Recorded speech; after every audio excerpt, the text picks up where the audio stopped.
मानावे लोकी परलोकी करावे कीर्ती शिवरायांचे आठवावे रूप शिवरायांचा आठवावा चिंत शिवरायांचा आठवावा मंडळी शिवरायांचे कैसे बोलणे शिवरायांचे कैसे चालणे शिवरायांची संधी देणे कैसे असे सकळ सुखाचा त्याग प्रभू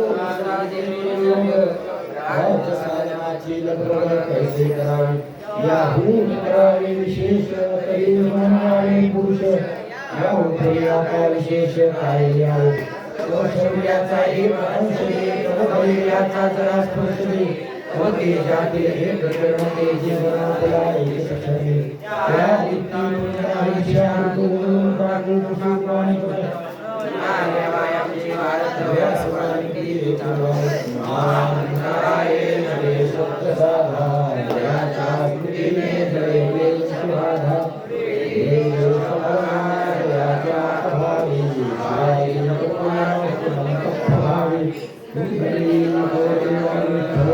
श्री मौली ज्ञानेश्वर महाराज की जय जगद्गुरु तुकाराम महाराज की जय छत्रपती शिवाजी महाराज की जय धर्मवीर संभाजी महाराज की जय सद्गुरु महाराज की जय।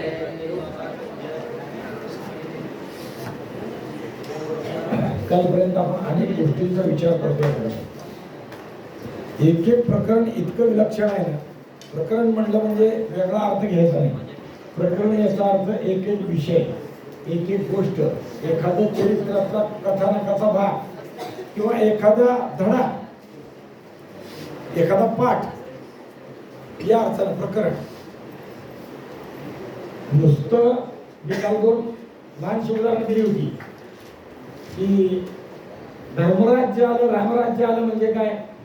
मुसलमानांनी देवळावर स्वाऱ्या केल्यावर देवळं पडली आणि देवळातले देव तळ्यात लपवलेले पुन्हा बाहेर शिवाजी महाराजांचं राज्य आलं म्हणून काढून पुन्हा त्यांची प्रतिष्ठापना केली म्हणजे धर्मराज्य आलं। पण हा विचार सविस्तरानं खूप मोठा बोलायचा आहे। अनेक गोष्टींच्या विचारांचा मागोवा घेत असताना शिवाजी महाराजांनी काय काय केलं किंवा महाराजांचं राज्य आलं म्हणजे आता काय झालं या गोष्टी आपल्याला कळत जातात आणि त्यातून अनेक गोष्टींची उकल होत जाते। मुळात हे जे शिवचरित्र आपण करतोय कथन ते त्यासाठीच आहे, शिवाजी महाराज साकल्याने कळावे, जास्तीत जास्त आपल्याला कसे समजून घेता येतील तसे घ्यावे। धर्मराज्य म्हणजे काय, रामराज्य म्हणजे काय या अर्थाने आपल्याला कळावे। हे बारीक बारीक गोष्टी असतात, उदाहरण असतात। धर्मराज्य म्हणजे काय? पांडवांमधला सगळ्यात ज्येष्ठ असणारा धर्मराज किंवा ज्याला युधिष्ठिर हे जन्मता असणारं नाव आहे, पण धर्माचं राज्य करतो, धर्मानं सांगितल्याप्रमाणे करतो म्हणून त्याला धर्मराज म्हणतात, त्याप्रमाणे वागतो म्हणून त्याला धर्मराज म्हणतात। आणि त्या धर्मराजाच्या राज्यामध्ये अशी व्यवस्था होती की एक राजवाड्यापाशी सोन्याची घंटा बांधली होती आणि कुणीही नागरिकानं कोणत्याही वेळी यावं ती घंटा वाजवावी। म्हणजे कुणावर जर अन्याय झाला, कुणाला जर काही त्रास झाला तर राज्य व्यवस्था त्याचं निराकरण करेल, त्याच्यासाठी ती घंटा होती। लोक यायचे, घंटा वाजवायचे, त्याचं समाधान करून जायचे, हा झाला सगळा भाग।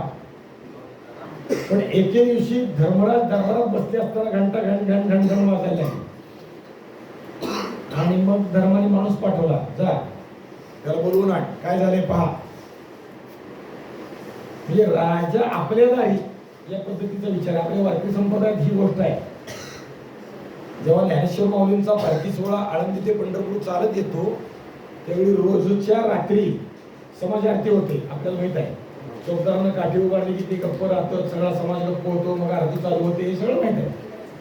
पण जेव्हा समाज आरतीला सगळे टाळकरी गोल उभे राहतात त्यावेळी काठीवर केल्यावर, चोपवर केल्यावर तो जो दंड आहे तो वरती केल्यावर सगळे लोक गप्प राहतात। पण एखाद्याने टाळ वाजवले दिंडीने किंवा काही माणसांनी टाळ वाजवले की त्याचा अर्थ असा आहे की त्या लोकांची तक्रार आहे, माहित आहे काय? त्या लोकांची तक्रार आहे. काय तक्रार आहे? त्यांनी इकडे यायचं नाही, राज्य व्यवस्थेने त्याच्याकडे जायचं, प्रशासनाने त्याच्याकडे जायचं, चौकदारांनी तिथं जायचं, पाहायचं. काय तक्रार आहे? अडचण अशी अशी आहे, त्याचं निराकरण करायचं.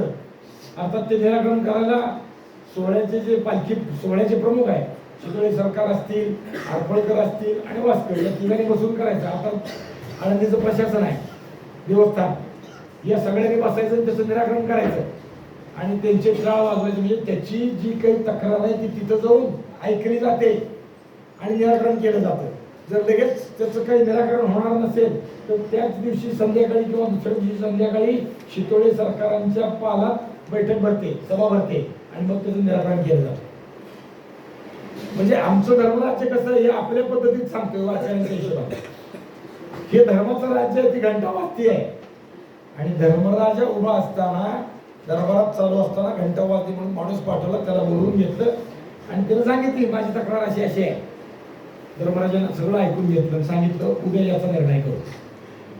स्वाभाविक आहे, उद्या निर्णय करू. जे काही आहे ते सगळं ऐकून घेतलंय, याच्या विषयानं साकल्यानं विचारलं आहे, उद्याच्याला करू.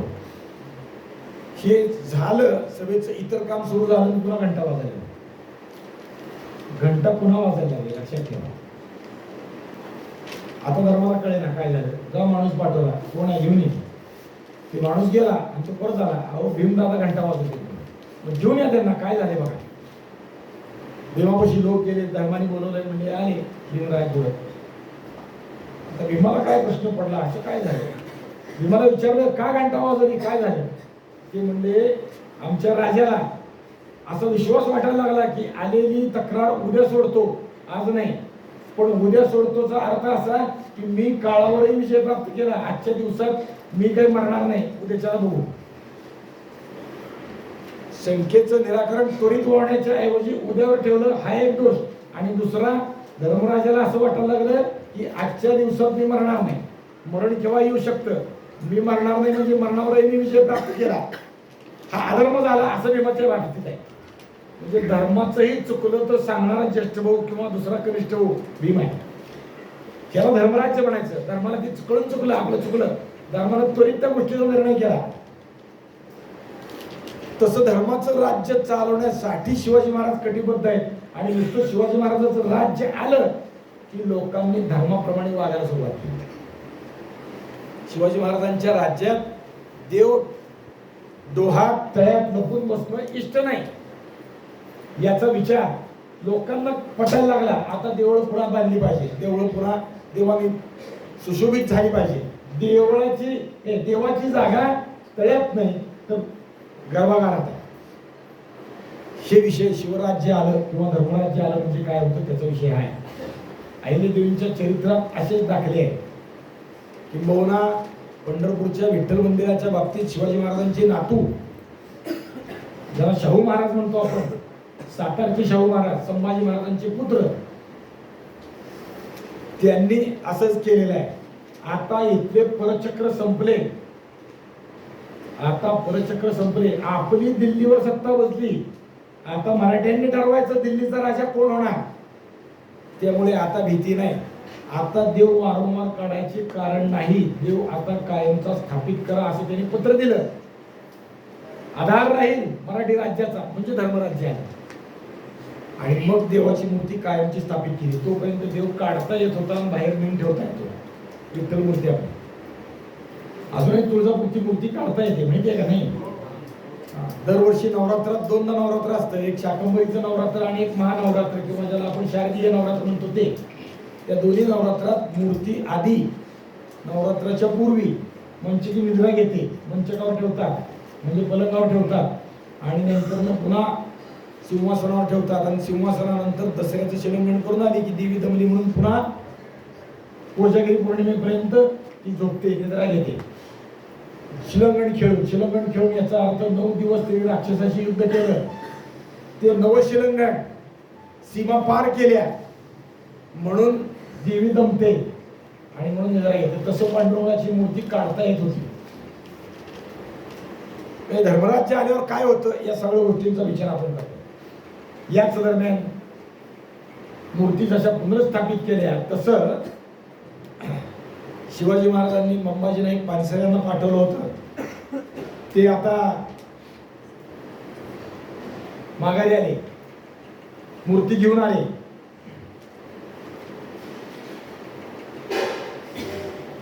नेपाळमधून त्या गंडकी नदीच्या स्थानातून शिला काढली आणि तिथं उत्तम मूर्ती बनवली. जुलै 1661 या काळात त्यांनी राजगडावर मूर्ती आणली. खासी कुलस्वामिनी तुळजाभवानी पालखीत बसून राजगडावर आली. उदोकार झाला. महाराजांच्या समोर मूर्ती आणण्यात आली. अष्टभुजा, आठी हातात शस्त्र धारण केलेली.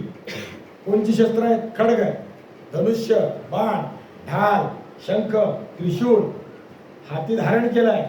एका हाताने महिषासुराचं मस्तक धरलेलं आहे आणि दुसऱ्या हाताने आपला त्रिशूळ त्याच्या छातीत खोचते, अशी ती भवानी आहे. मी मुद्दामून शस्त्रांची नावं घेतली, मला साकल्यानं पुढे जाता आलं असतं. काय शस्त्र आहे? ढाल, तलवार, धनुष्यबाण, त्रिशूळ आणि शंख. लक्षात ठेवा, परमात्मा पांडुरंगाच्या हातात शंख आहे. लोक असं शिकवतात की विठोबाच्या हातात शस्त्र नसलेला देव आहे, पण शस्त्र, शंख हे शस्त्रात गणना केलेलं आहे, हेही लक्षात ठेवा. आणि शंख कोणी धारण करावा यालाही शास्त्रात महत्व आहे. भगवद्गीता शिकतोय आपण. भगवद्गीतेच्या सुरुवातीला काय आहे? प्रत्येकाने आपापला शंख वाजवला. देवदत्तो धनंजया, पांचजन्य ऋषिकेशो देवदत्तो धनंजया. पांचजन्य भगवंताच्या शंखाचं नाव आहे. देवदत्त हे अर्जुनाच्या शंखाचं नाव आहे.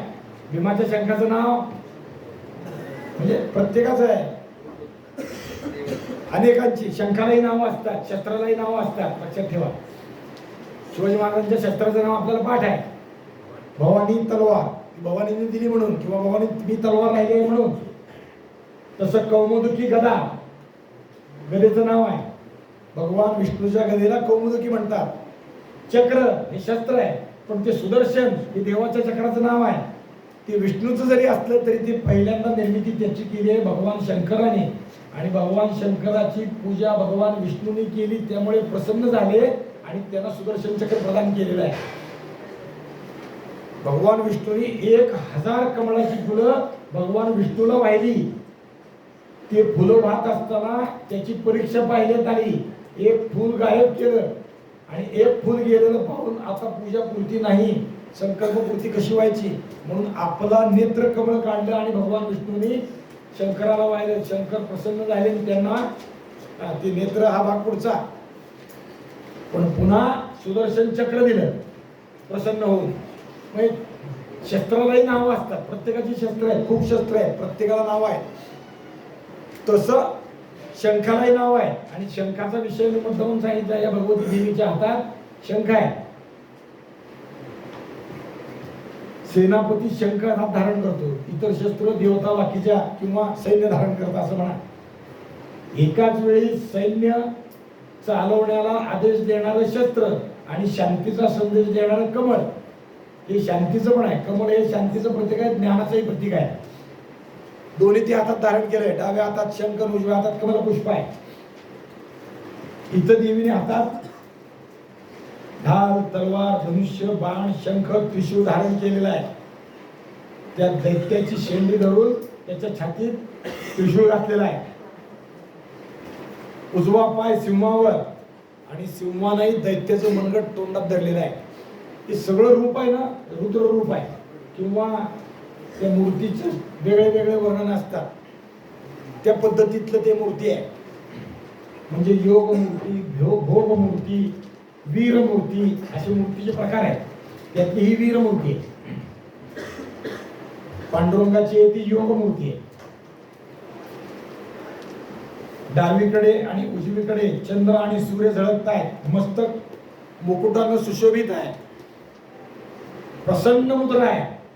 देवी पाहून आपल्याला आनंद वाटेल अशी प्रसन्न मुद्रा आहे. मुद्रा कायम प्रसन्न असावी. शिवाजी महाराजांच्या बाबतीतलं वर्णन आपण जे रोज करतोय त्यात काय आहे? शिवराय म्हणजे रूप आठवावं वगैरे आहे, पण कसं अत्यंत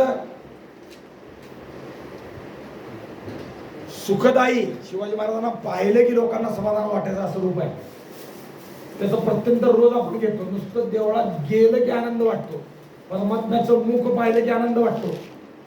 सुखाचे हे सुख श्रीहरी मुख, सुखालाही सुख वाटावं असं ते आहे.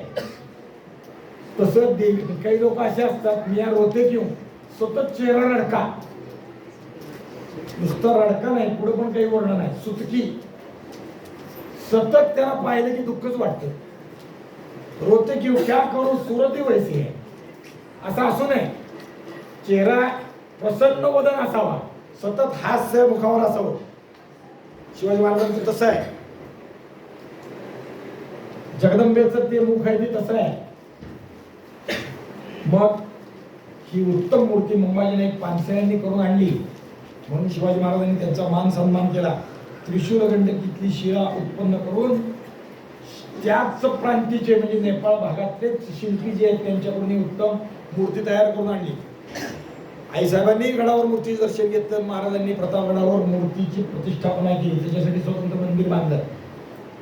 उत्तम अलंकार देवीला अर्पण केले, रत्नखचित अलंकार, नाना प्रकारची भूषणे, मोठा दानधर्म केला.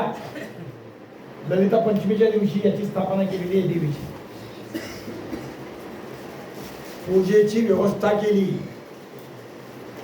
वर्षभर पूजा अर्चा चालल्या पाहिजेत म्हणून व्यवस्था केली. महोत्सवाची व्यवस्था केली. नवरात्रात कसं कसं चालावं, कथा कधी करावी, पुराण कधी करावं, कीर्तन कधी करावं, त्याच्या व्यवस्था केल्या.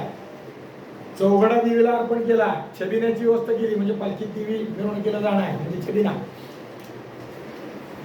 नंदादीप, नैवेद्य, नवरात्राच्या काळात आणि इतर काळात बळीची व्यवस्था केली. लोकांची नेमणूक केली प्रत्येक गोष्टीची, पुराण प्रवचन सगळी मूर्त व्यवस्था केली. विश्वनाथ भट हडप यांना कायमच्या पूजेसाठी नेमणूक केली. त्यांची आता 14वी पिढी प्रतापगडावर वास्तव्याला आहे. आणि महाराज स्वतः देवीचे भोपे बनले. भोपे म्हणजे भक्त. महाराज स्वतः काय बनले? भक्त. प्रत्येकाला कामं लावून दिली. तुम्ही पुराण सांगायचं, तुम्ही पूजा करायची, तुम्ही अंक करायचं, तुम्ही नैवेद्य स्वयंपाक करायचा, तुम्ही गोंधळ घालायचा, तुम्ही बळी करायचा. खूप सविस्तरानं विचार आहे. कुणी कुणी काय करायचं, त्याच्यासाठी त्याला खर्च काय, त्या सगळ्या व्यवस्था आहे. रोज देवीच्या दर्शनाला लोक जर आले तर त्यांच्या जेवणाची रोज 10 लोकांची जेवायची व्यवस्था आहे. मग ती जेवणाची व्यवस्था कुणी करायची? त्याला शिध्याची व्यवस्था दिलेली आहे महाराजांनी. पुढे ते अनेक काळापर्यंत चालू होतं. अन्नछत्र ज्याला म्हणतो आपण ते. शिवाजी महाराज मात्र भक्त बनले. भक्त म्हणजे भक्ताचं काम काय, किंवा शिवाजी महाराजांनी काम काय पत्करलंय? देवीची नित्य पूजा झाल्यावर नैवेद्य अर्पण करतात. ते नैवेद्य म्हणजे झाल्यानंतर काढला की ते खालचं खरकट होतं. म्हणजे देव जेवल्यावर, आपण जेवल्यावर जसं खरकट होतं तसं देव जेवल्यावर जे खरकट होतं ते स्वच्छ पुसायचं आणि नैवेद्य अर्पण करून झाल्यानंतरची स्वच्छता करायची. हे काम शिवाजी महाराजांनी पत्करलं. खासा नोकर वर्ग नेमून दिला. खाटी, हवालदार, फडणीस, पुराणिक, देवस्थानासाठी पेशवा अशा लोकांची नेमणूक केली. दर दसऱ्याला, खांडेनवमीला बळीची व्यवस्था केली. जुलै 1661 हे सगळं शिवाजी महाराजांनी केलं. यावेळी शिवाजी महाराजांना एक कन्या झाली सप्टेंबर महिन्यात. पण म्हणजे कोणत्या राणी साहेबाला कन्या झाली आणि काय झालं याच्याबद्दल फार माहित नाही. किंबहुना शिवाजी महाराजांना कन्या झाली, तिचं नाव सकवारबाई असं ठेवलं असं साधारण सापडतं.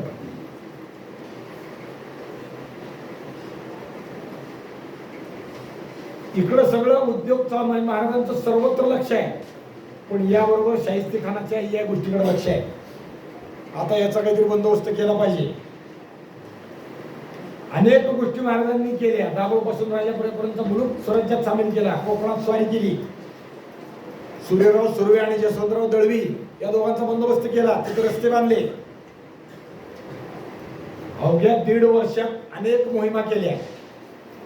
आणि महाराजांचं लक्ष आता शाहिस्तेखानाकडे आहे. काय करायचं विचार करतायत महाराज. मगाशी मी कालही सांगितलं की विहेर पाठवले, सगळ्या गोष्टी केल्या. महाराजांबरोबर राजी सर्जेराव जेधा, मोरोपंत पेशवे, चांदजी जेधे, चिमणाजी बापूजी, बाबाजी बापूजी ही मंडळी राजगडावर आहे. हे चिमणाजी बाबाजी आहेत ना, हे शिवाजी महाराजांचे बालपणीचे सवंगडी आहेत. महाराज जेव्हा लाल महालात राहत होते त्यावेळी जे महाराजांबरोबर खेळणारे सवंगडी आहेत. हे पुणे प्रदेशातले तिथलेच आहेत. नरेकर देशपांडे आहेत. महाराजांनी यांना राजगडावर बोलवून घेतलं. या काम आहे. काय काम आहे? आता शाहिस्तेखानावर मोहीम करायची आहे, त्या दृष्टीने हालचाली करायच्या आहेत. महाराजांनी अनेक गोष्टीचा शाहिस्तेखानाच्या तिथं असणाऱ्या काय काय करतोय शाहिस्तेखान, दिवसभरात कसं वागतोय, काय करतोय, किंवा कोणच्या खोलीत झोपतोय, कोणच्या खोलीत काय केलंय, बदल काय केले, लाल महाराज पाडले काय, नवीन काय दृष्ट केले, सगळ्याचा महाराजांनी आढावा घ्यायला सुरुवात केली. कसं केलं असेल, काय केलं असेल माहित नाही. एखादं नाव सापडतं पुस्तकांमधलं, त्यातली एक भागुबाई माळीण लाल महालात काम करीत होती. तिच्या मार्फत सिंहगडावर बातम्या येत होत्या हेरांकडून, आणि त्या बातम्याचं शिवाजी महाराज अभ्यास करून आपल्या कृती ठरवत आहे. कसं चालायचं, कसं वागायचं, सगळं काही एकदम ठरवत आहे. शिवाजी महाराज बाळपण या लाल महालात गेले, डोळे झाकून आंधळी कुशीवर लहानपणी खेळलेले असते ना आपण, ते खेळलेले. त्यामुळे लाल महालात जरी शिवाजी महाराज योजना करतात डोळे बांधून सोडलं तरी काय कुठे आहे त्याला पाठ आहे ना, त्या हिशोबाने चाललेला आहे. होळी संपली, अग्निदेव संतुष्ट झाला पूर्णाच्या पोळीने. अग्निनारायणात पूर्णाची पोळी सोडतात, ते अनेक गोष्टी त्या पोळीत टाकतात. आता लोक विसरून गेले. खरूज, नायटा, विंचू, काटा, इडा, पिडा ते सगळे कागदावर गुळाचं करतात आणि त्या होळी दिवशी होळीत टाकतात. माहिती आहे का विसरले तुमच्या भागात सगळे? शहरात विसरले, आता ग्रामीण भागात चालू आहे अजून. हा, पोरा सोरांनी टिमक्या वाजवल्या, मंत्र जागर केला. शिमक्याचा मंत्र जागर कसा असतो माहिती आहे सगळ्या. होळी झाली, रंगपंचमी सजली. आपल्याकडे स्वतंत्र सण आहे रंगपंचमीचा. उत्तर भारतात होळी दिवशी दुसऱ्या दिवशी रंगपंचमी खेळतात. आपल्याकडे मात्र स्वतंत्र आहे दिवस. आता शाहिस्तेखानाचा बंदोबस्त केल्याशिवाय चेन नाही. महाराजांनी सगळ्या योजना सुरू केल्या. फार अवघड काम आहे. काय करायचं? पण आतापर्यंत अवघड कधी नाही. कायमच अवघड आहे. कधी नेम मोकला नाही. कारण संतीचे खेळगडी असे पट्टीचे आणि गट्टीचे होते की चुका व्हायची भानगडच नाही. जे काही ठरलंय तसंच करायचं. मध्यरात्रीच्या रात्रीच्या अंधारात लाल महालात शिरायचं आणि खास्या खानाला जोडवायचं, असा बेत महाराजांचा होता. केवढं धाडस! धाडस म्हणजे काय? पुण्याच्या प्रदेशात 5 लाखाची फौज पसरली आहे. 25,000 स्वार घेऊन बाहेर स्वराज्यात धुमाकूळ घालायला लोक गेले. पण सुमारे 5 लाख लोक लष्कर पुण्यात पसरलेलं आहे. त्याच्यात जायचं. बरं तेवढं नाही, असलेलं लष्कर सामान्य नाही. जसवंत सिंग आणि इतर बरोबरचे अनेक लोक, त्यात ती कातरब खान पण आहे, नामदार खान आहे, कामदार खान आहे, गाढे, कोकाटे, जाधव, कच्छप असे अनेक सरदार आहेत. थोडे थोडके नाही, 60 सरदार आहेत. या सगळ्याच्या ह्याच्यात जायचं. बरं ते काही सोपं आहे काय? पुण्याच्या प्रदेशात शाहिस्तेखानाने जागता पहारा ठेवलाय. एकही माणूस आत जाताना बाहेर येताना चौकशी केल्याशिवाय जात नाही, बाहेर येत नाही. कसं काय व्हायचं हे? स्वप्नात सुद्धा पुण्यात जाणं कठीण. पण धाडस करून आत घुसलं तर जिवंत परत बाहेर यायची शक्यता नाही. खानाच्या हाती सापडलं तर तो जिवंत मारील, जाळील, तळून काढील का मुंडी छाटील माहित नाही. पण हा धाडसी आणि भयंकर बेत आहे. महाराजांनी तो करायला ठरलाय. ज्या खानात, ज्या वाड्यात शाहिस्तेखान राहिलाय तो वाडा मोठा दणकट आहे. आज शिरायचं म्हणजे एकच दार, दुसरी वाट नाही, फट नाही. पुण्यात शिरता येईल पण वाड्यात कसं शिरावं? लाल वाड्यात शिरलंही अशक्य. तरी शिरलो तर खान कुठं आहे कुणाला माहिती. कारण खानाने वाड्यात अनेक बदल केले, चिकाचे पडदे सोडले आणि वाड्याच्या मोठ्या मोठ्या दालनात उपदालने केले, खोल्यात बदल केले.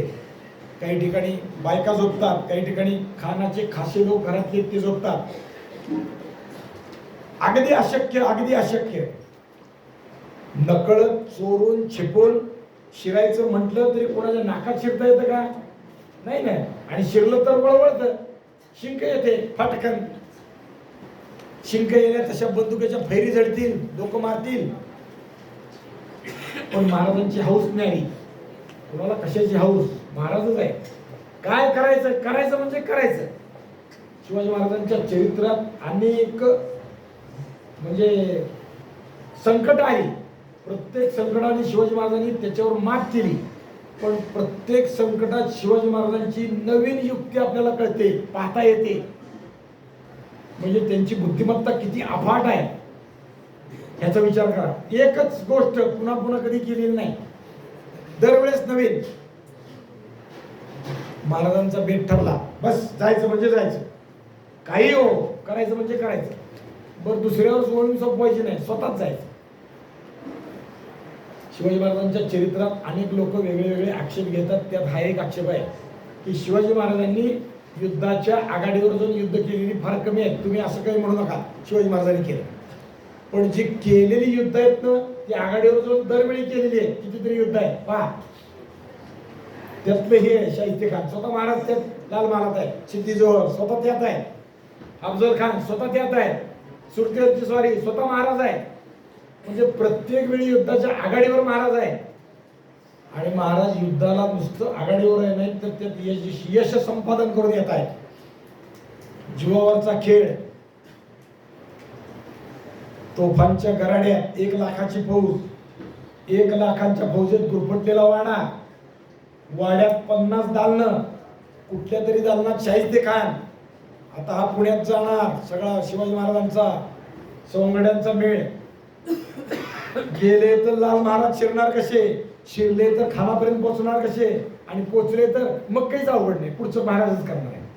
पण हे सगळं ठरलं. या सगळ्या उद्योगात एका माणसाची कमी आहे.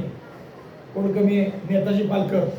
तो शिवाजी महाराजांचा माणूस म्हणून जे लोक स्वराज्यात धुमाकूळ घालतात त्यांच्या बंदोबस्ताला किंवा या लोकांचं लक्ष दुसरीकडे नेण्यासाठी बाहेर जाऊन मोगलाच्या प्रदेशात लूट करतोय.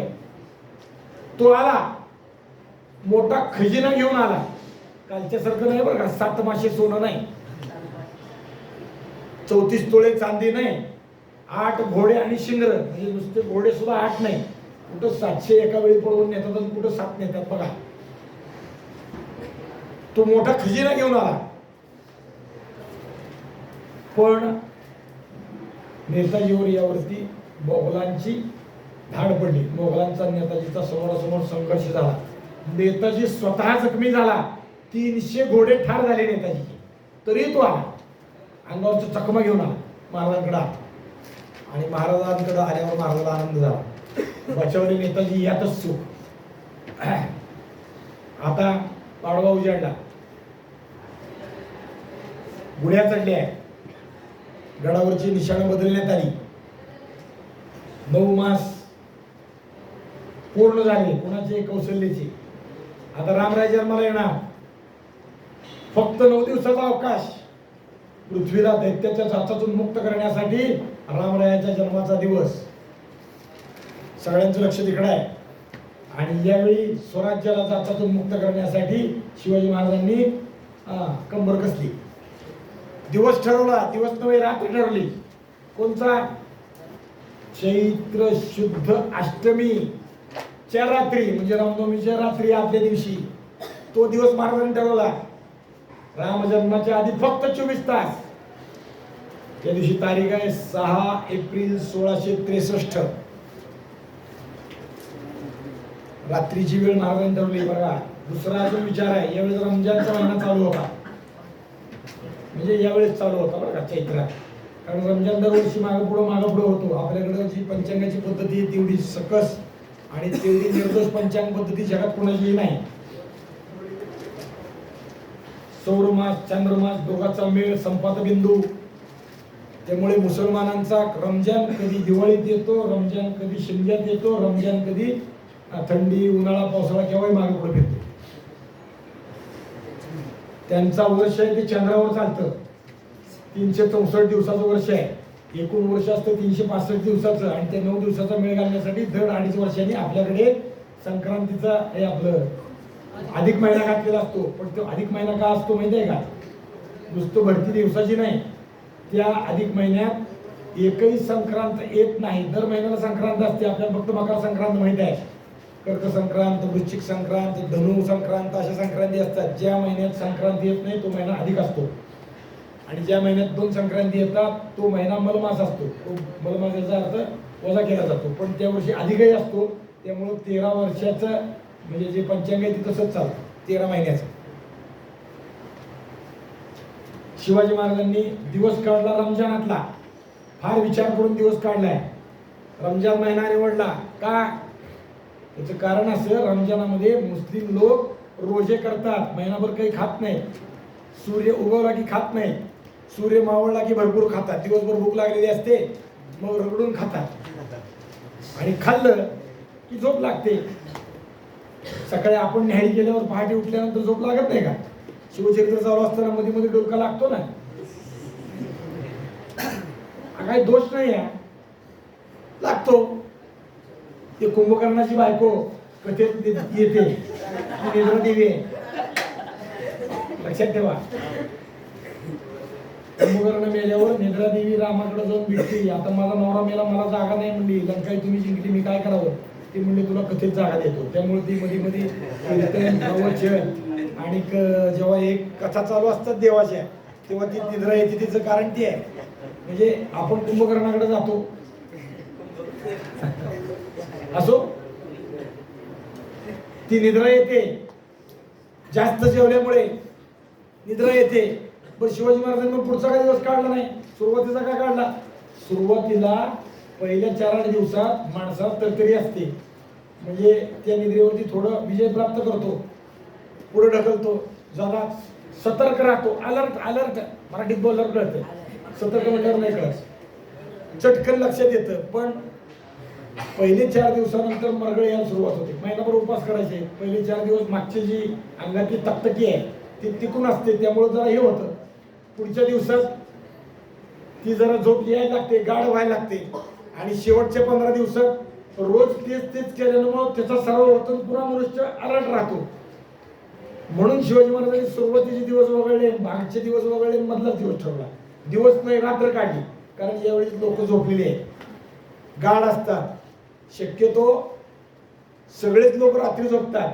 पण हे मुसलमान लोक जे आहेत ते रोजा केल्यामुळे, रात्री जेवल्यामुळे पोटभर नाही, पोटापेक्षा थोडं जास्त, दिवसभर खायचं नाही, परत उद्या काही खायचं नाही म्हणून रगडून खातात.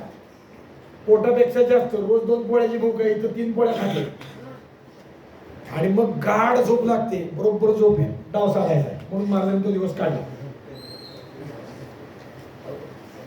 गुप्तपणे सगळी तयारी सुरू झाली. पुण्यात लाल महालावर छापा मारायचा, शाहिस्ते महालावर झडप घालायची. तपशीलवार कुंडली तयार केली महाराजांनी. कोणत्या ग्रहाने किंवा कोणत्या घरात उगवायचं हे ठरवलं. महाराज म्हणजे परफेक्शन, लक्षात ठेवा. महाराज म्हणजे नियोजन. बिन नियोजनाचा ढिसाळ कारभार महाराजांच्या जीवनात कधीही नाही.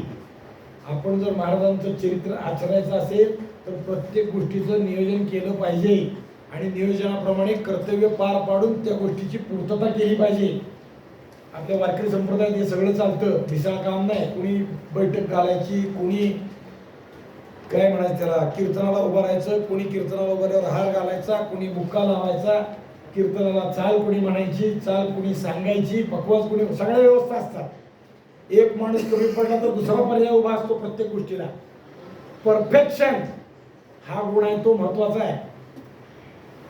कसंही आला दिवस ढकलला असती भानगड चालली नाही पाहिजे. शिवाजी महाराजांच्या जीवनाचा अभ्यास करीत असताना आपणही आपल्या जीवनात परफेक्शन कसं असावं किंवा योजनाबद्ध जीवन कसं असावं ते वागलं पाहिजे.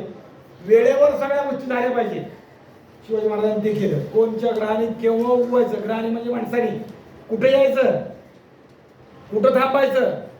हा, मला जावं वाटतंय लढायला म्हणून पुढं नाही जायचं, तू इथं थांबायचं म्हणजे इथंच थांबायचं, तू बरोबर यायचं म्हणजे बरोबरच यायचं, तू दारात उभं राहायचं म्हणजे दारात उभं राहायचं. का तर दारातून दुसरा कोणीतरी माणूस येईल, घात करेल, दार राखायचं काम तुझं, हे सगळं बोर्डा घेऊन उभं राहायचं काम तुझं. याप्रमाणे सगळ्या व्यवस्था महाराजांनी केल्या. दिवस मावळला, राजगडावर पद्मावती माचीवर. राजगड म्हटलं की खूप गोष्टी लक्षात द्यायला पाहिजे. आता आपल्या सुदैवानं एक बहिणी आपल्यातल्या राजगड पायथ्याच्या आहेत, गुंजवणी गावच्या आहेत. आता ते बोलल्यामुळे मला कळालं, राजगडाच्या या पद्मावती माचीवर सगळ्या लोकांना महाराजांनी जमा केलं. आपल्यापैकी 2000 निवडक लोक महाराजांनी बरोबर घेतले. राजगडावरून खाली उतरले, मावळताना राजगडावरून उतरले. आता सिंहगड आणि सिंहगडापासून पुण्यापर्यंत जायचं आहे, तेवढा वेळ घोडेस्वारांनी केला. यावेळी जसवंत सिंग राठोड जो आहे ना, तो सिंहगडाला वेढा घालून बसलाय किंवा सिंहगडाची मूर्छेबंदी केली आहे. त्याला न कळत हे सगळे बाहेर पडले. बघा बरं काय बाहेर पडले. जगदंबेचं दर्शन घेतलं, आईसाहेबांचं दर्शन घेतलं. महाराजांनी स्वारीची पुढची तयारी सुरू झाली. उतरले. बरोबर कोण कोण आहेत? मोरोपंत आहे, नेताजी पालकर आहे, चिमणाजी देशपांडे आहे, सर्जेराव जेधे आहे, चांदजी जेध आहे, बांदल आहे, कोयाजी बांदल, सगळे खासे लोक आहेत. महाराजांना पुण्याकडे निघाले. महाराजांनी 400 हाशम आपल्या बरोबर घेतले. एकूण किती आहेत का? बोला बोला पटकन, गणित काय नाही. 2000 ते 400 घेतले, राहिले किती? 1600. 1600चे 2 तुकडे केल्या. एक नेताजी बरोबर दिली, दुसरी मोरोपंता बरोबर दिली. आणि त्यांना सांगितलं आता तुम्ही इथं थांबा. पुण्याच्या काळीतनं पांढरीत प्रवेश करायचा आहे, म्हणजे काळ्या वावरात त्या दोघांना उभं केलं. बाबाजी, चिमणाजी आणि महाराज हे 400 घेऊन आता पुण्यात प्रवेश करायला लागले. काय काय कामं केली पुण्यात जाताना पहा, कसे त्यांनी पुण्यात प्रवेश केला पहा. म्हणजे बाकीचे बाहेर थांबवले. आम्ही आलो की घोड्यावर स्वारून निघून जायचंय, घोडे तयार करून दिलं, थांबा. थांबले. शिवाजी महाराज आता गोकुळात, जसं भगवान श्रीकृष्णांनी कार्याच्या डोहा उडी मारली, तसं शनिवार वाड्यात उड्या मारायला तयार झाले. विचार करा, पुण्यापासून लाल महाराज पुण्यापासून अर्ध्या कोसावर काळ्या वावरात येऊन पोचले. आभाळातील अष्टमीचा चंद्र अर्धवट होता, थोडा पांढरा उजेड आहे आणि बाकी अंधार आहे. महाराजांनी घोडे सोडले, पाय उतार झाले आणि आता महाराज पायी चालत निघाले. छावणीची सगळी खबर काढली होती. महाराज हळूहळू चालत चालले. मग छावणीतल्या लोकांनी अडवलं, कुठं चालले? महाराजांचे लोक इतके बेमालूम वागले. त्यांनी सांगितलं आम्ही कटकातलेलो छबिन्याला गेलो होतो.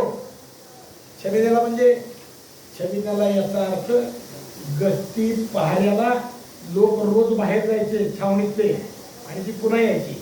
कारण शाहिस्तेखानाच्या छावणीत मराठा लोक सरदार होते ना, कोकाटे, गाडे, घाडगे किंवा जाधवराव, भोसले.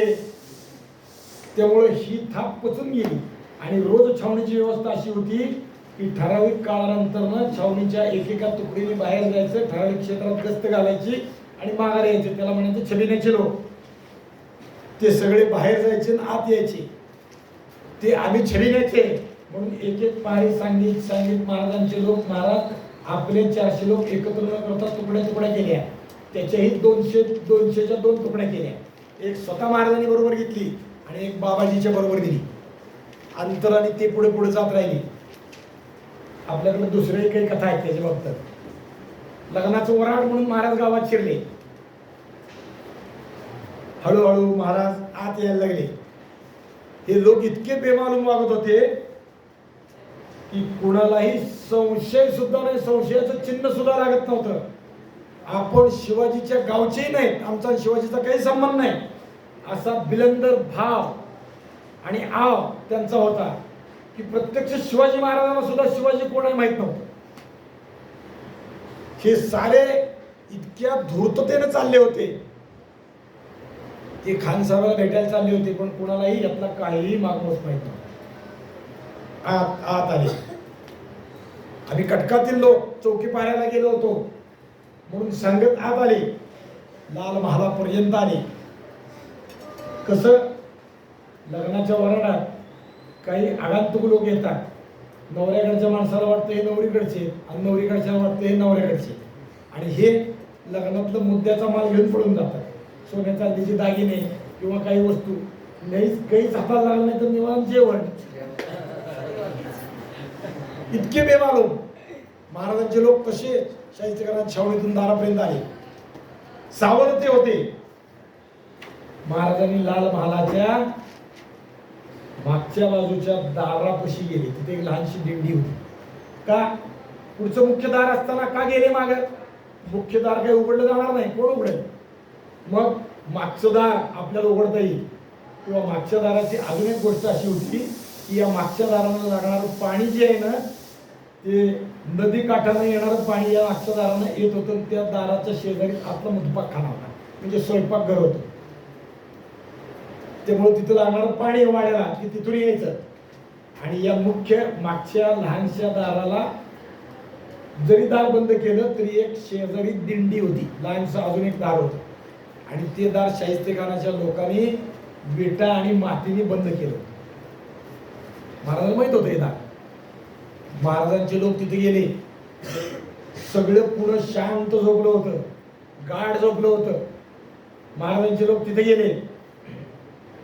फक्त लाल महालात हालचाल होती कुठं? मुतपाकखान्यात. का तर ते आचारी लोक आता पहाटे उठले सगळे की त्यांना जेवण करून घालायचं, मग दिवसभर रोजा करायचा, सकाळी आणि रात्री दोनदा ते खायचे. म्हणून स्वयंपाकाची काही कामं करीत होते. आचार्याच्या हाताखालचे जे असतात गडी ते मुतपाकखान्यात तुरतुर करत होते. महाराजांच्या लोकांनी आता त्या दगडाची नाही, विटाची आणि मातीची भिंत ती पाडायला सुरुवात केली. पाहिजे तेवढाच कोणाला एक माणूस आत प्रवेश करेल एवढं पाडलं की बस. एक एक विटा हळूहळू हळूहळू पोकरल्या काढून ठेवल्या. आवाज द्यायचा नाही. आवाज झाला म्हणजे घोटाळा होईल ना, लोक जागी होतील. एक एक विटा काढून खाली ठेवल्या. एकदा एक विट सुटली की मग पुढचं दन दन दन पटकन सुटलं सगळं. आणि एकच माणूस आत प्रवेश करेल एवढी जागा झाली. मग स्वतः पहिल्यांदा महाराज आत गेले. महाराजांच्या मागं मग त्यांचे हे सगळे सोवगडे हळूहळू हळूहळू आत आले. मुतपाकखान्यात शेगडीवर पुढचा बेत सुरू झाला. पाणके, भिस्ती, नोकर चाकर हे या इथं काम करीत होते. आता वाट पाडली आत आली. आणि या पाणक्या भिस्त्याचं आचार्याचं दैव फिरलं, कारण ते जागे होते. त्यांनी पाहिलं कुणीतरी आलंय, स्वयंपाकघरात आलंय. ती ओरडायच्या आत महाराजांच्या लोकांनी त्यांची मुंडकी मारली, तोंड दाबून संपून टाकले. आवाजच बाहेर कुठे गेला नाही. तरीही एक माणूस तरा उठला आणि शाहिस्तेखानापाशी गेला. झोपला होता तो. ऐन मध्यरात्र गाढ रात्र जेवल्यामुळे सुस्ती आली होती. मुळाची रात्रीची सुस्ती होती. शाहिस्तेखानाने त्याने उठवलं. खान साहेब गडबड चालू आहे, कुठं आहे? त्याने सांगितलं मुतपाकखान्यात गडबड चालू आहे. आणि मुतपाकखान्यात कसली गडबड? झोप म्हणली. मुतपाकखान्यात कोण असतं? आचारी, पाणकी, भिस्ती यांची गडबड असते, नाहीतर उंदीर. ते रात्री पडलेलं अन्न किंवा अन्नाची पोती ती खायला उंदीर येतात. खरंच उंदीर आलेले त्याला काय माहिती? आले महाराज मुतपाकखान्यातून बाहेर पडले. आणि आता महाराजांनी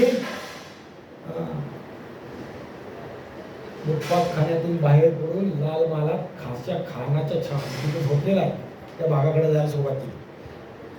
थोडी गडबड उडाली आणि आवाजानं खानाचा पोरगा अबुल फतेह खान झोपेतून उठला.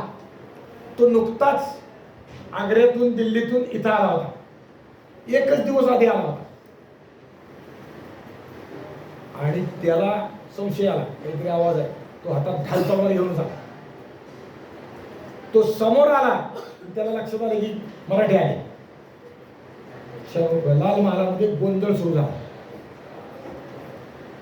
हातगाईची लढाई लहान मोठी सुरू झाली. आणि अबू फतेह खानाला महाराजांच्या लोकांनी मारला. अंधारात रंगपंचमी सुरू झाली. धिंगाणा सुरू झाला. आतला आवाज बाहेर गेला. आणि बाहेरच्या लोकांनी ओरडायला सुरुवात केली. तेवढ्यात एक जमादार जरा सावध झाला. त्याने बाहेरून शिडी लावली आणि तटावरून उडी मारली. तो शिडीवरून तटावरून उडी मारली. मावळे काय झोपले होते काय, ते जागीच होते. तो आला की संपला. तेवढ्यात महाराजांच्या योजना किती आहेत पहा, किती गोष्टींचा विचार करतात. तेवढ्यात काय केलं महाराजांनी, तेवढ्यात महाराजांचे काही लोक गेले, पटपट पळत गेले, नगारखान्यावर गेले. आणि नगारखान्यात झोपलेले नगारा वाजवणारे लोक असतात, त्यांना उठवलं. अरे असं झोपतात का, वाजवा नगारे म्हणून सांगितलं. आणि त्यांना झोपेत उठून नगारे वाजवायला सांगितले. ते उठले, नगारे वाजवायला लागले, नौबत वाजवायला लागली, धड धड धड धड धड धड. पण अशी गोष्ट होती यात की यावेळी औरंगजेब बादशाहचा म्हणजे वाढदिवस झाला होता. आणि वाढदिवसाच्या निमित्तानं महिनाभर दिवसातून 5 वेळा नगारा वाजवायला औरंगजेबाचं फरमान होतं. महाराजाचं किती बारीक लक्षात येते का. बाहेरच्या लोकांना वाटलं की नगारा नौबत वाजायला लागली ती औरंगजेबाच्या सन्मानाची आहे, काही नाही, झोपा. आणि आज चाललेला गोंधळ नगाऱ्यामुळे बाहेर जाईना. जे सावध आहेत, थोडे शहाणे आहेत, त्यांना काहीतरी वाटलं, त्यांनी प्रयत्न केला तर ते कापून काढले. आत धिंगाणा सुरू झाला आणि महाराज खानाच्या खोलीकडे निघाले. बायकांचा गराडा उठला. बायकाने ओळखलं काहीतरी विचलित चाललंय. त्यांनी चिरागदार विजवायला सुरुवात केली. खानाच्या खोलीपर्यंत महाराज गेले. खानालाही भीती वाटली, आला कोणीतरी वाटलं. त्याने हातात तलवार घेतली, त्याने लढाईला विषय केला. तेवढ्यात महाराज समोर आहे आणि खान पळत सुटला. या खोलीतून त्या खोलीतून आणि बायकांनी दिवे विजवायला सुरुवात केली. आणि थोडं दिवे विजल्यामुळे आत अंधार झाला, सापडेना. महाराजांनी थोडासा पाठलाग केला. खानाचा अंदाज घेऊन महाराजांनी वार घातला. खाना कळेल करून वार घातला. अंदाजाने वार घातला. महाराजाला वाटले की खान मेला, पण खान पळाला आणि खानाच्या उजव्या हाताच्या बोटावर वार बसला. 3 बोट खानाची तुटून पडली. चौकात रणकंदन माजलं. बाहेर आवाज गेला. बाहेर लोकांनी दार बडवायला सुरुवात केली. महाराजांनी ओळखलं आता आपलं काम झालंय, खानावर काम झालं. आणि महाराजांनी सगळ्याला इशारा केला. आपल्याच मावळ्यांनी दार उघडलं आणि बाहेरचे लोक आत आले. आणि मावळे गनीम गनीम गनीम करून ओरडत पळत सुटले. बाहेरच्याला आतलं कोण आणि बाहेरचं कोण काही कळेना. महाराज आणि हे त्यांच्या बरोबरचे सवंगडी साथीदार सगळे गरीम करून बाहेर पळत सुटले. आणि बाहेरची झुंड आत आली. कोण कुठं आला, कुठून आला, केव्हा आला, किती लोक आहेत, सगळे कारवाई करायला लागले. तोपर्यंत महाराज पुण्याच्या बाहेर पडले. सर्जेराव जेदार महाराजांसाठी घोडा घेऊन उभा होता नदीच्या काठावर. महाराज तिथपर्यंत गेले, घोड्यावर बसले आणि महाराज सिंहगडाकडे पसार झाले. नेताजी, मोरोपंत बरोबरचे सगळे सवंगडी सगळे पळाले. इकडे मात्र लाल महालात गोंधळ उडला. मोठा गोंधळ झाला. अनेक लोक ठार झाले. त्यात खानाचे घरचे लोक काही ठार झाले. त्यातला एक पोरगा हामेला, अबुल फतेह खान, खानाचा पोरगा मेला. खानाची एक बायको मेली या रणकंगनात. खरं तर मराठ्यांची नीती नाही बायकावर शस्त्र चालवावं, पण अंधारात कोण समोर आलं कोण गेलं कळलंच नाही, काहीच कळलं नाही. सपासप अंधारात माणूस दिसला की तलवारी चालली आहे. त्यात किती मेल्या काय मेल्या काही कळलं नाही. एक स्त्री तरी इतकी, म्हणजे खानाची बाई किंवा काय, बाई म्हणण्यापेक्षा स्त्री म्हणून इतकी गंभीर रीतीने जखमी झाली सांगता पुरवत नाही. आणि जी मेली ती इतकी गंभीर मेली की तिचे तुकडे वेचून दुर्डीत भरावे लागली, पाठीत भरावे लागली. महाराज मात्र बाहेर पडले, सिंहगडाकडे गेले आणि महाराजांचा कानोसा घेत शाहिस्तेखानाची फौज महाराजांच्या मागावर लागली. महाराजांनी दुसरी युक्ती केली. ती बैलाच्या शिंगाला दिवे लावले आणि ते दिवे घाटात पळवले. खानाच्या लोकांना वाटलं दिवे लांब अंधारात पळताय, तिथंच महाराज आहे, आणि तिकडे गेले. परत हाशा झाला. महाराज मात्र सिंहगडावर सुखरूप निघून गेले. विलक्षण गोष्ट घडली. सामान्य नाही हे सगळं, असामान्य आहे, असामान्य. खासच्या खानाला महाराजांनी वार घातला आणि दुसऱ्या दिवशी हेराने बापने सांगितली, महाराज शिकस्त झाली, सगळं झालं, पण खान वाचला. त्याची 3 बोटं मात्र तुटून पडली. 3 बोटं मात्र तुटून पडली. आता हे 3 बोटं म्हणजे शाहिस्तेखानाला तळ हातावर घेतलेलं दुखणं झालं. जन्मभर जेवायला बसला की शिवाजी आठवणार होता. 3 बोटं उजव्या हाताची, शिवाजी. 3 बोटं तुटून पडली. अवघड झालं. 3.5 वर्ष हा शाहिस्तेखान पुण्यात राहिला होता, लाल महालात राहिला होता, धुमाकूळ घालीत होता, स्वराज्याची नासाडी करीत होता. शाहिस्तेखानानं महाराजांची धास्ती खाल्ली. हा आला कसा? लाखाच्या फौजे कळे ना. भीती वाटायला लागली आणि त्याला असं वाटायला लागलं की शिवाजीला म्हणजे मुक्त होता येतं, त्याला पंख आहेत, त्याला उडता येतं. लाखाच्या फौजेत आत आला आणि बाहेर गेला, कसं काय?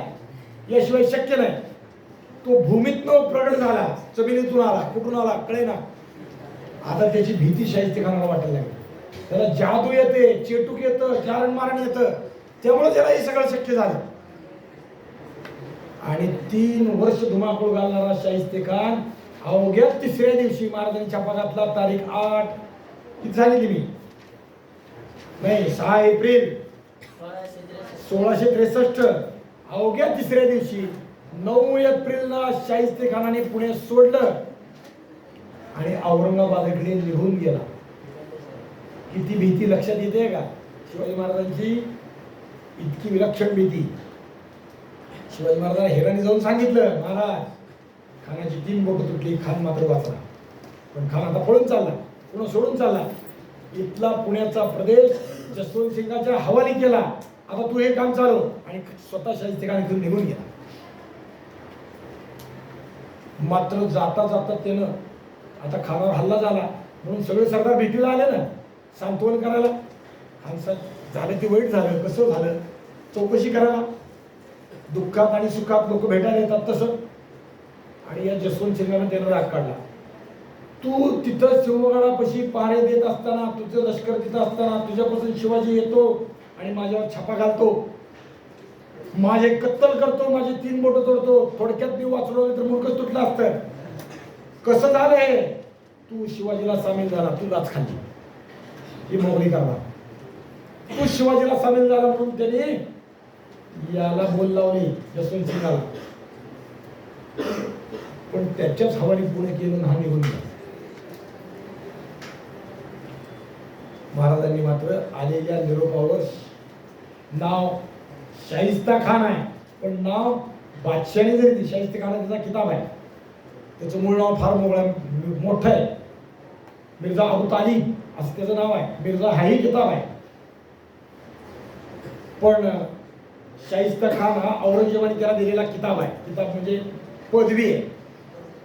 आणि त्यामुळे शिवाजी महाराजांनी नाव ठेवलं, पण शास्ता खानाला शास्त करून नाव मी रुजू केलं असं शिवाजी महाराज बोलले.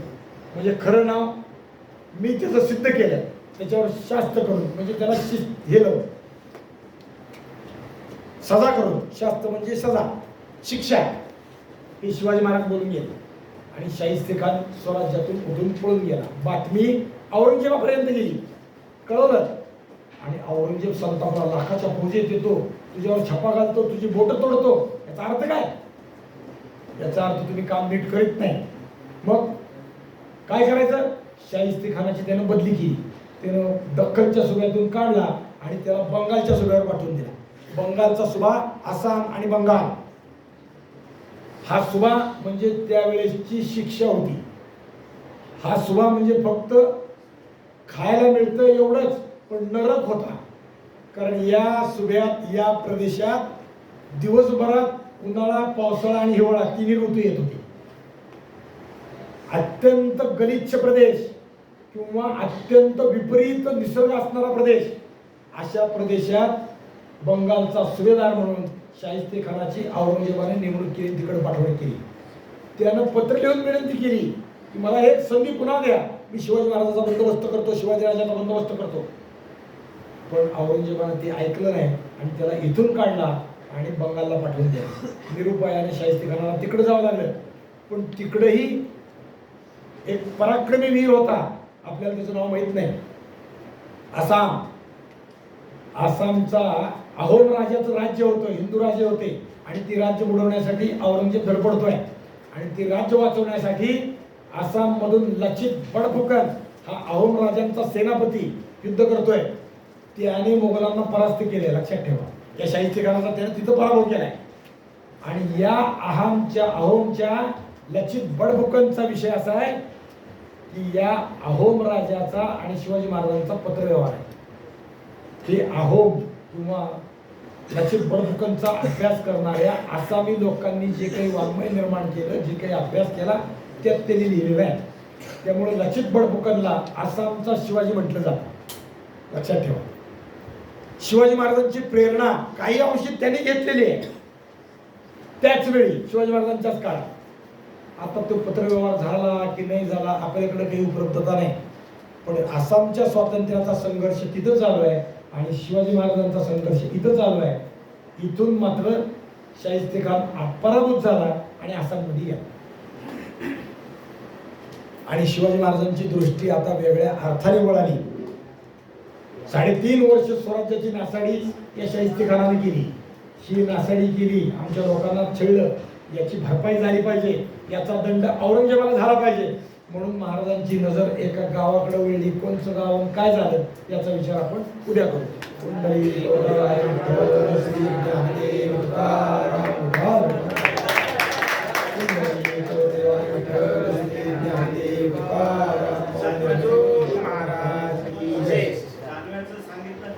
अजून सांगितलेलं नाही या